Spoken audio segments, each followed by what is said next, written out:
कंडेला में, वहां पे जींद हाईवे जाम, पानीपत और हाईवे जाम, मतलब 20 मिनट में तो कवर कर लिया था पूरा देश।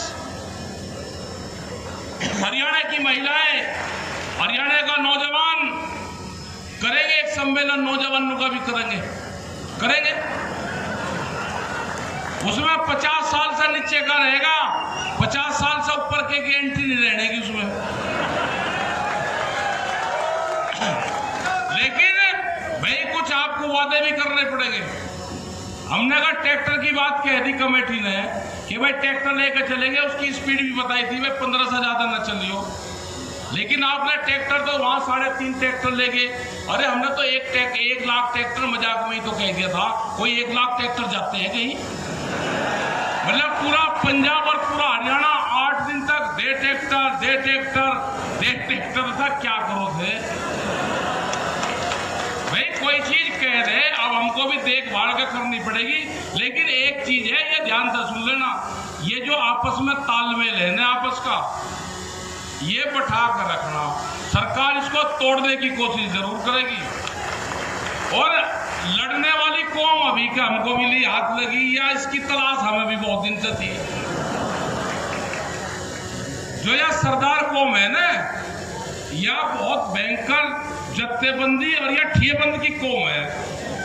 ये जो लंगारा भंडारा चलाते हैं, टिकैत साहब भी कहते थे कि भाई तवा तभी ठंडी नहीं होनी चाहिए। हमसे 1-2 दिन का तो हम पूरा पाट दें, लेकिन हमारे से 8-10 दिन का पूरा नहीं पटता। अब हमको मिल गई, अब फौज मिल गई, और इसके पीछे है खा पंचायत।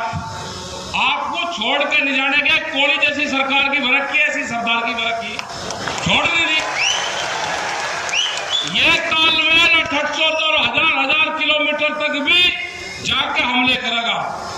अगर कोई सरकार गलत फहमी में है कि उत्तर प्रदेश की सरकार और भोपाल की सरकार किसानों का कुछ कर देगी, ये जत्थेबंदी जब यहां से जुड़ेगा ना खड़ा, ये भोपाल तक भी जाएंगे, कोई दिक्कत नहीं है। हर गांव में भंडारा चलेगा, अपना 8 दिन में चल जाएंगे, कोई 2 दिन में जाना जरूरी है। जब इंगे चलेंगे अपना चलते चल जाएंगे, संगठन का संगठन बढ़ेगा और अपना काम का काम हो जाएगा, मेले का मेला हो जाएगा, आंदोलन का आंदोलन हो जाएगा।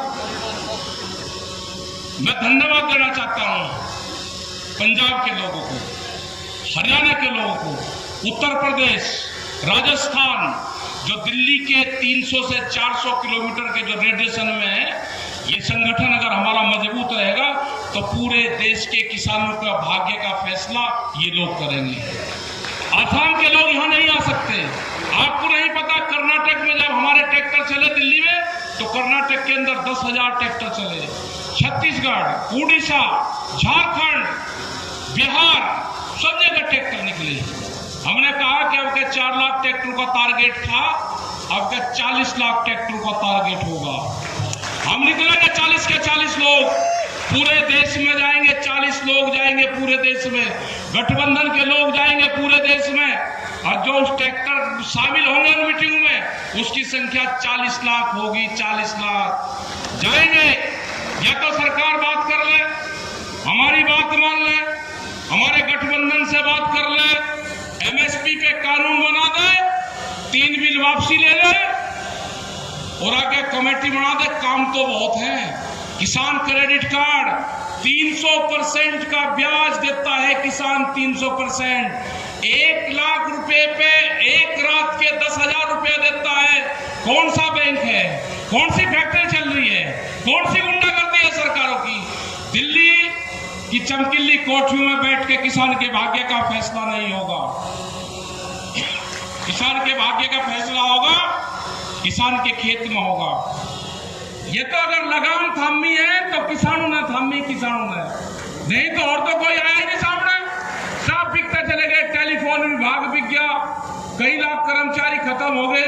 भाई कौन सा सिस्टम था हमारा? BSNL, जिसके पास में अपनी जमीन, अपनी लाइन बिछी हुई, अपने कर्मचारियों के क्वार्टर बने हुए, और वो घाटे में एक बाहर का आया खंबा किसी के घेर में गाड़ दिया और वो मुनाफे में। कौन सी पॉलिसी थी ये? मतलब ये बात समझ में नहीं आई।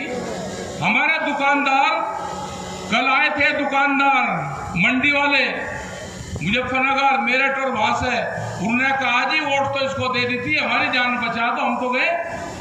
कौन खरीदने आ गया है, बाहर खरीद की दुकान लगा दी और मंडियां खत्म, 2 साल में बर्बाद हो जाएगी। जैसे बिहार में हो गया, घास जम गई बिहार में 55 फुट की मंडी में, खत्म। मंडी का मतलब एमएसपी नहीं है, जैसा पानी देती है। एमएसपी खाली हरियाणा के कुछ क्षेत्र में कुछ फसलों पे और पंजाब में मिलती है, और जब अब तो मंडी है ही नहीं, वो एमएसपी है ही नहीं। ये जो बड़ी लड़ाई है, और जहां रोड़ा ठकरा, राज्यपाल जी वहां पे बात करते हैं, सब लोग बातचीत वहां पे करते हैं जब जाते हैं, 40 लोग हैं हमारे, हम एमएसपी पे बात करते हैं, वे कहते हैं जी नहीं एमएसपी नहीं दे सकते। भाई आप ये बताओ कि दिक्कत कहां है, आप उसको कर दो, व्यापारी से हम अपने आप निपट लेंगे।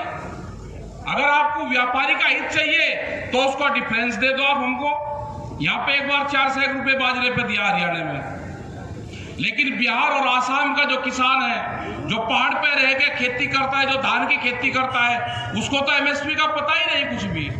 ये लड़ाई जो जत्थेबंदी 40 लोगों की है, ये पूरे देश के किसानों के फैसले करेगी।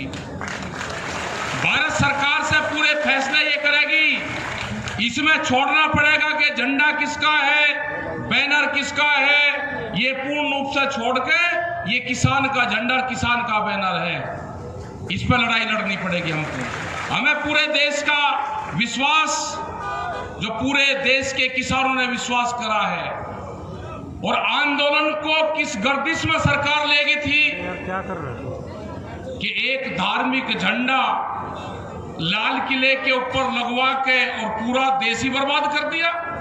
मतलब ऐसी नफरत फैला दी थी कि भाई ये सरदार तो बहुत खराब कौम है, और उसके साथ में कह लगे ये किसान भी खराब है, कह लगे तो देश का गद्दारी है ये सारे के सारे। सीधा पगड़ी पे हमला करा था, कुछ नहीं बचा था, कुछ भी सब निपटा दिया था उस दिन। ये तो ऊपरले वाले की मेहरबानी मानो कि लोग फिर जुड़े, क्योंकि एक विश्वास, एक आस्था, एक सम्मान हमारे 40 के 40 लोगों में आम जनता का था, और वहां से ही उससे फिर उठ गए। बार बार कह रहे हैं कि अब सिंगू बॉर्डर की बजाय जो गाजीपुर बॉर्डर है वो ऑफिस हो गया बकाना, गलत फहमी में सरकार ना रहे, ना कोई अधिकारी रहे, हमारा पंच भी वही रहेंगे और हमारा मंच भी वही रहेगा। न हम पंच बदलेंगे न हम मंच बदलेंगे।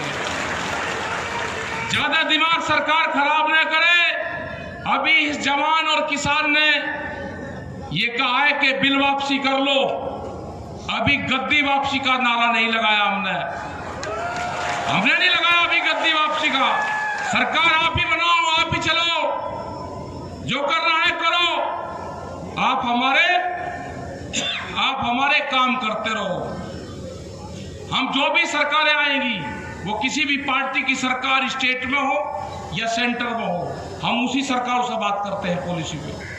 किसान की प्रायोरिटी हमारी पहली प्रायोरिटी होगी, गांव की प्रायोरिटी हमारी पहली होगी। फसलों के दाम का सवाल हमारे लोग उठाते रहेंगे। और मेरे पत्रकार बंधुओं, अगला तो बिल आपके खिलाफ आना है, सेंसर बोर्ड बैठना है, एक का खबर छन छन का जाएगी, किसी की हिम्मत नहीं कि आप अपनी कलम से खबर लिख दोगे। सोशल मीडिया का टारगेट है, ये तो